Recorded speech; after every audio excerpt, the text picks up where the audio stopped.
are some people in Idaho, in politics, who feel a lot less like politicians and more like landmarks. Dirk Kempthorne was one of them. For decades, you'd see him everywhere. Parades, ribbon cuttings, at the Capitol, even right here on your TV. He's the Boise mayor who became senator, the senator who became governor, and the governor who ended up in the the president's cabinet. He became one of the most recognizable faces in Idaho history. Well, now we're looking back at the life and the career and the personality of a man who spent decades helping shape the Idaho we know today.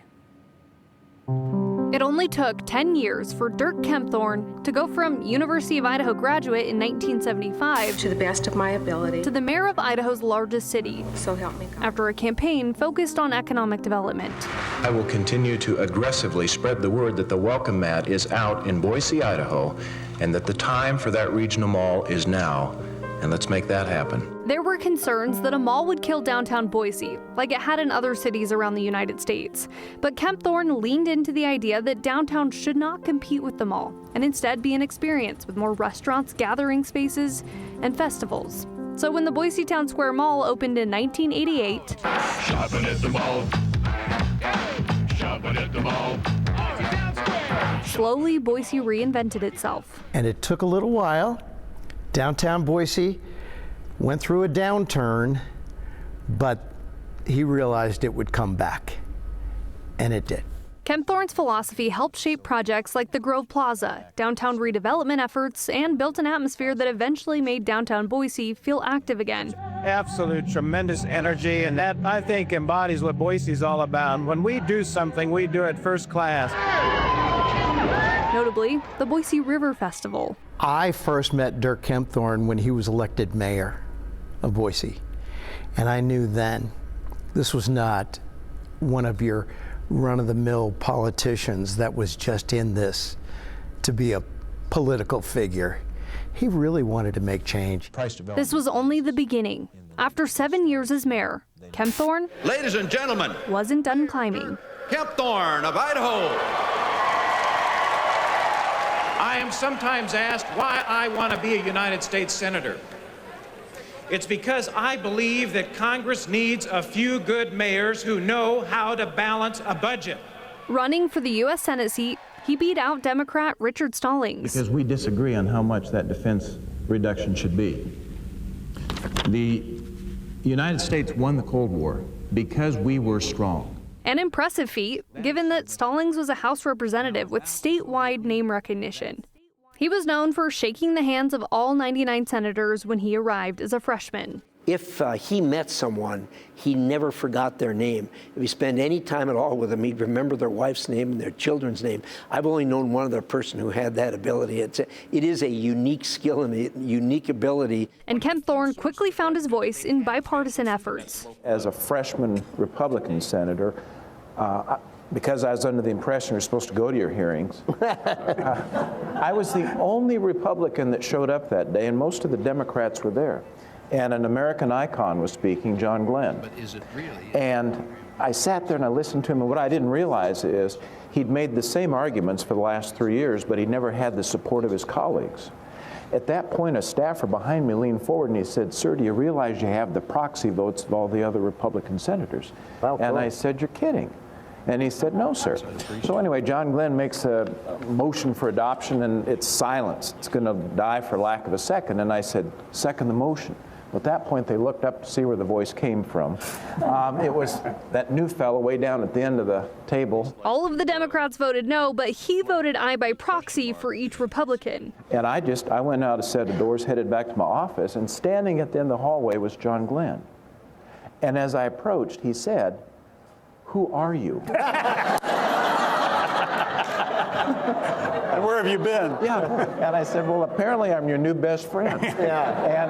And that's how we established a friendship. Again, I would now yield the 30 seconds to the Senator from Ohio. Mr. President. Senator from Ohio. It was that courage that led to a partnership with John Glenn, which helped Kempthorne get the bipartisan support for his legislation, the Unfunded Mandates Reform Act of 1995, which became law. Well, today we've reestablished that the buck stops here. There's going to be new accountability in Congress. It forced Congress to estimate the cost federal mandates would place on states and local governments, making it harder to pass expensive unfunded mandates without debate. When we were able to go to the Rose Garden for the signing of the unfunded mandates bill, to go to the White House for the signing of the Safe Drinking Water Act, the highway bill, these were victories. Then, after just one term in the Senate, the speculation started swirling in 1997 after Idaho Governor Phil Batt It's going to be very interesting to see how it plays out. announced he would not seek another term. It is my intention to ask the people of Idaho next year for the honor of being elected governor of the state of Idaho. As I've said, citizens of Idaho, be ready, because you're going to be asked to be involved like you've never been involved before. Ladies and gentlemen, the governor of the great state of Idaho, Dirk Kempthorne. I, Dirk Arthur Kempthorne, do solemnly swear.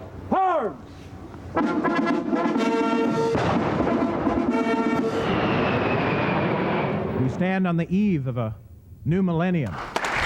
Serving as Idaho's 30th governor from 1999 to 2006. Reading is the most basic and most important skill. He focused on education, natural resources, and public safety while in office.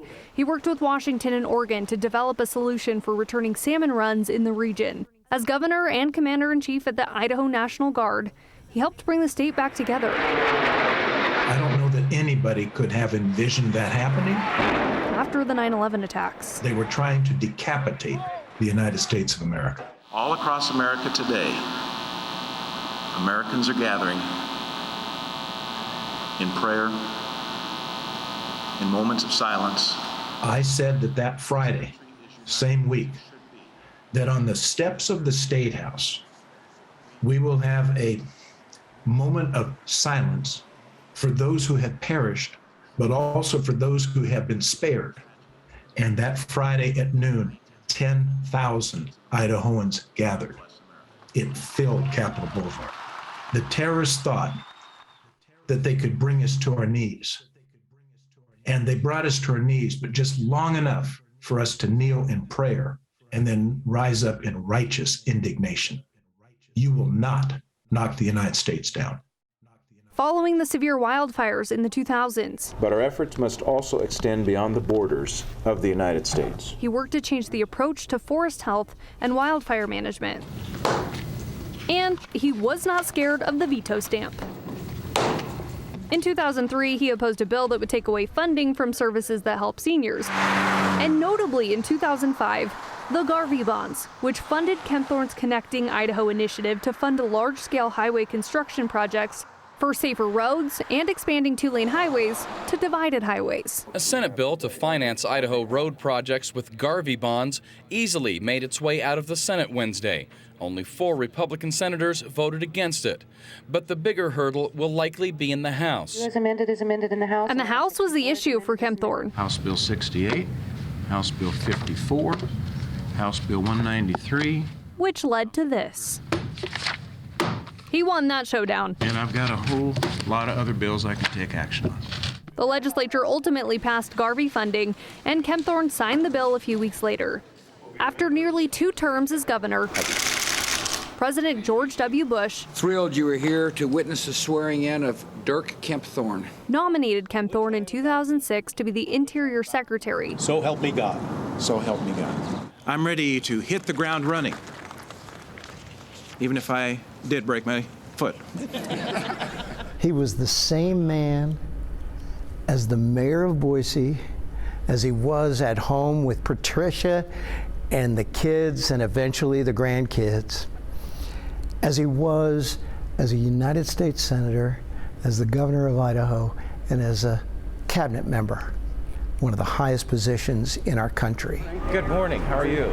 Good. During that time, he focused on boosting oil and gas production, promoting natural resource management, and managing federal lands. Idaho will always be our home. After leaving the government in 2009, he kept busy as the board chair of the Peregrine Fund, which operates the World Center for Birds of Prey in Boise. But during his entire political and personal career, Kempthorne was a dedicated advocate for veterans, their families, and the military.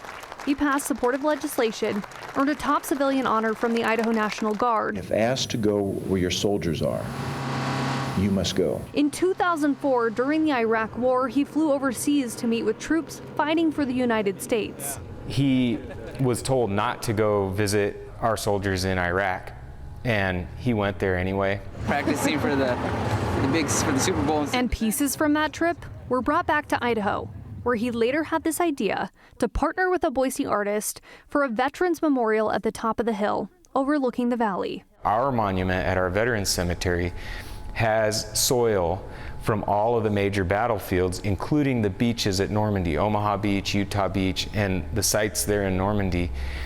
Dirk, when he was there, gathered sand from those sites and put it in a little vial, and he kept it for many years.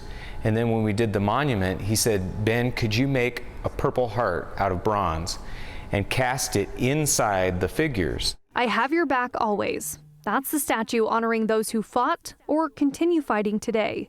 And most recently, resulting in this magnificent ship. Kempthorne became the driving force behind the new USS Idaho submarine. We are here today to celebrate the commissioning of the USS Idaho. Leading to its commissioning, where the engine room now is named after him, to honor his decades of military support and leadership. I love people. I love my state of Idaho.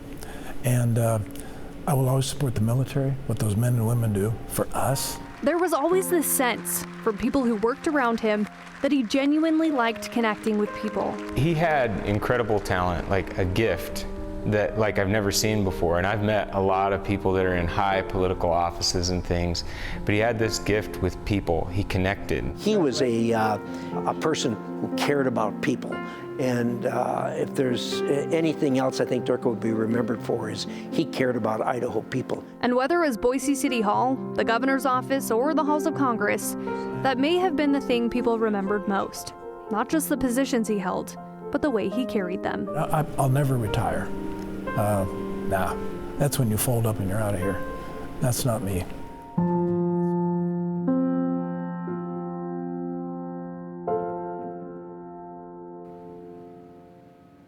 Now, I do have to say, as I am a Vandal, we heard a lot about Dirk Kempthorne when I was in college. And while I knew about a lot of those milestones, I did not know all of that. So it was an honor for me to be able to tell his story to you guys. Again, if you would like to pay your respects to the former governor, his body will lie in state starting tomorrow in the Capitol Rotunda at the State House. Idaho State Police and the Idaho National Guard will transport him there tomorrow morning at 10. Then he'll be taken Saturday morning to the Cathedral of the Rockies, where his funeral service will start at 11.